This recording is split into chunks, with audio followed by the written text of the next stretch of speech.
இந்திரஜித், இன்றையிலிருந்து 9வது நாள் நாகபஞ்சமி.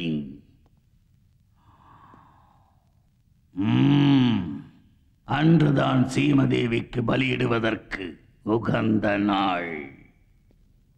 அதற்கு முன் சீமதேவிக்கு காவலாக இருக்கின்ற நவநாகங்களுக்கு நாம் சர்வநாக சாந்தி பூஜை செய்ய வேண்டும்.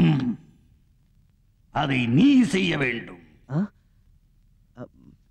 சர்வநாக சாந்தி பூஜை நான் செய்ய வேண்டும்? என்னால் எப்படி முடியும்?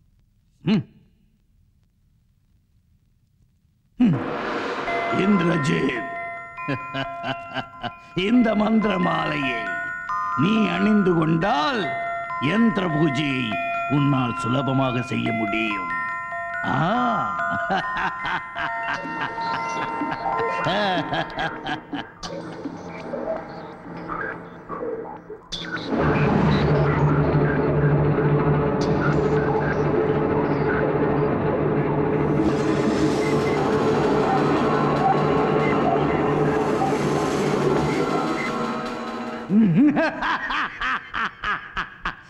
ஜெய் ஜுவாலாமுகி. குருதேவா, என்ன கொடுமை இது? மாலை அணிவித்த மறுகணமே என் மகனின் தேகம் பாம்பின் தேகம் போல் மாறியது. என் கண்ணால் கண்டேன். அப்படித்தான் மாறும். சர்வநாக சாந்தி பூஜை என்றால் சாதாரணமா? சொல்லும் மந்திரத்தில் கொல்லும் விஷம் கலந்திருக்கிறது.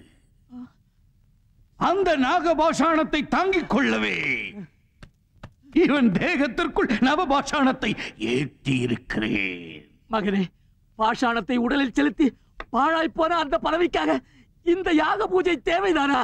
தேவைதான். நான் வருங்கால சக்கரவர்த்தி ஆக வேண்டும் என்றால், ஐயோ, நீர் கொஞ்சம் பயம் மூடிக்கொண்டிரும். இந்திரஜித்,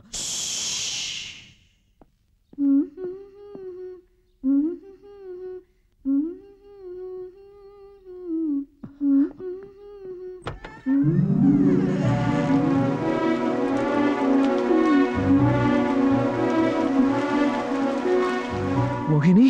ராஜா, ஏன் அங்கேயே நின்று விட்டாய்? வா, சேர்ந்தே ஜலக்கிரீடை செய்யலாம்.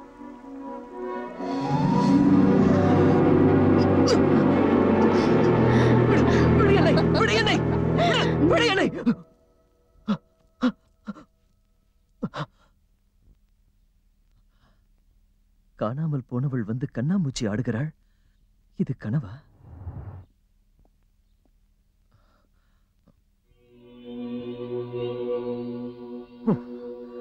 எந்த முட்டாளிங்க மலர்களை குவித்து வைத்தது?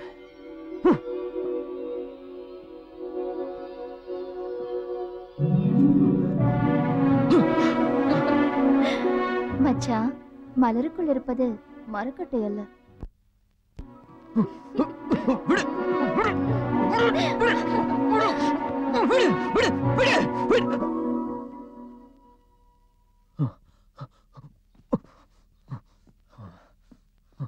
அந்த துரோகி இன்னொரு முறை என் கண்முன் வரட்டும்.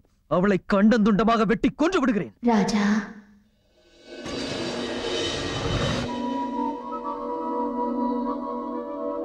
உனக்கு அந்த சிரமமே வேண்டாம் ராஜா. ஏனென்றால் ஏற்கனவே என்னை கொன்று விட்டார்கள். என் கதையை மாற்றிச் சொல்கிறாய். உயிரோடு என்னை கொன்றுவிட்டு எவனோ ஒரு இளவரசனோடு ஓடிப்போனவள் நீதானே. அவனை விட நான் பெரிய நாட்டு இளவரசன் என்று தெரிந்தவுடன் அவனுக்கு துரோகம் செய்துவிட்டு என்னிடம் வந்து விட்டாயா? நீ என்னதான் சொல் அம்பால் துளைத்தாலும் எனக்கு வலிக்காது. உண்மை சரீரத்தில்தான் உணர்ச்சி இருக்கும். இது வெறும் பொம்மை சரீரம். நீயே பார்.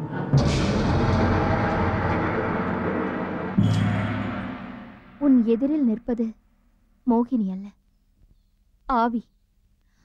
ஆவிகளுக்கே உரிய சில சக்திகளை கொண்டு உன்னுடன் சந்தோஷமாக இருக்க ஆசைப்படுகிறேன். அவ்வளவுதான். இதை நான் நம்ப மாட்டேன். நிரூபித்தால், நான் கொல்லப்பட்டது உண்மைதான் என்று நிரூபித்தால் என்னை ஏற்றுக்கொள்வாயா? நிச்சயமாக. அப்படியானால் நீ சிறை கூடத்திற்கு போக வேண்டும். ஏன்? அங்கு அலைக்கள்ளன் இருக்க மாட்டான். என்னது? அவன் விடுதலை செய்யப்பட்ட காட்சி என் கொலைக்கு முதல் சாட்சி.